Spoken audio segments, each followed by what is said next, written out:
Hello everybody, welcome back. Today we are talking about Elmer J. Mccurdy.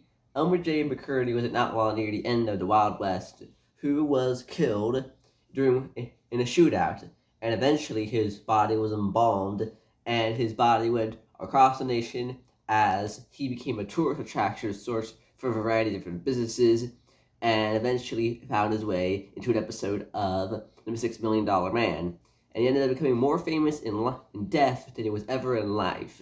And he did much, much more than he ever did in death than ever did in life either. Anyways, let's get the tale of Elmer J. Mccurdy. Elmer J. Mccurdy was an outlaw near the end of the Wild West era, which ended in the year 1912 officially. He robbed trains, though he was never very good at it. Most of his robberies were very unsuccessful. He typically used dynamite and nitroglycerin to conduct these robberies, a skill which he had learned to do during his time in the United States Army. Now, eventually, at the age of 31, on October 7th, 1911, he was killed in a shootout with a sheriff and his posse.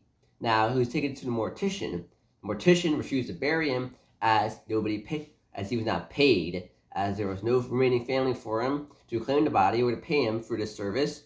So he came up with a new idea to make some money. He set up in the corner of the funeral home, put him in street clothes and handed them a rifle, and charged people a nickel to come see the body. He was advertised as the bandit who wouldn't give up.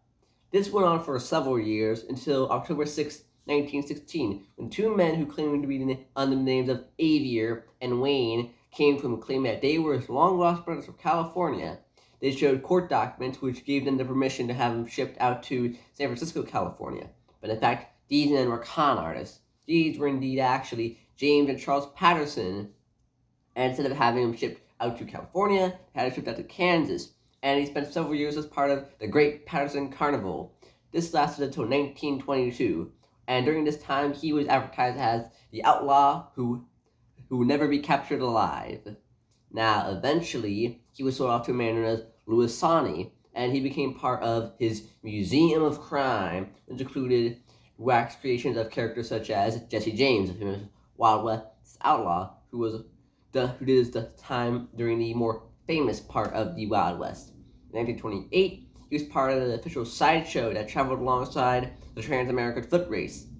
And then in 1933, he helped advertise a movie known as Narcotic.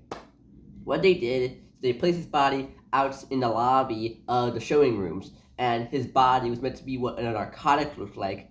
There's even a story behind it. The body of Elmer Mccurdy was said to be the body of a man who had killed himself in a failed robbery of a drugstore, as he tended to acquire illicit substances to fuel his addiction.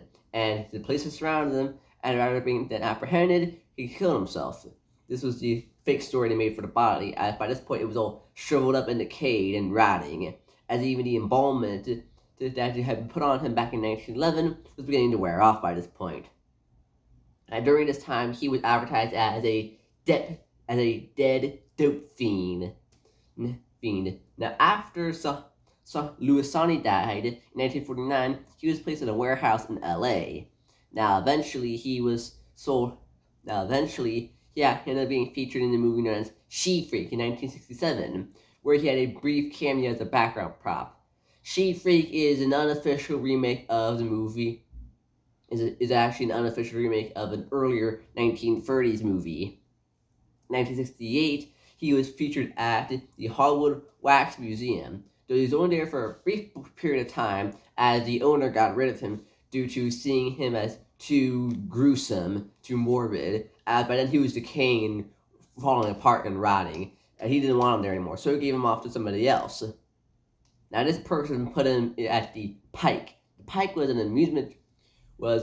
a fun house at Long Beach, California, and he would end up being hanging at the gallows as part of the attraction. That was his setup. They had him hanging from a noose at a makeshift gallows. Now, on December 8th, 1976, they were filming an episode of The $6 Million Man, and it was going to be filmed at the Pike. While one of the workers was tending to move the body of Elmer Mccurdy, his arm broke right off, exposing the muscle. This discovered that this man was actually not a prop, but indeed a corpse.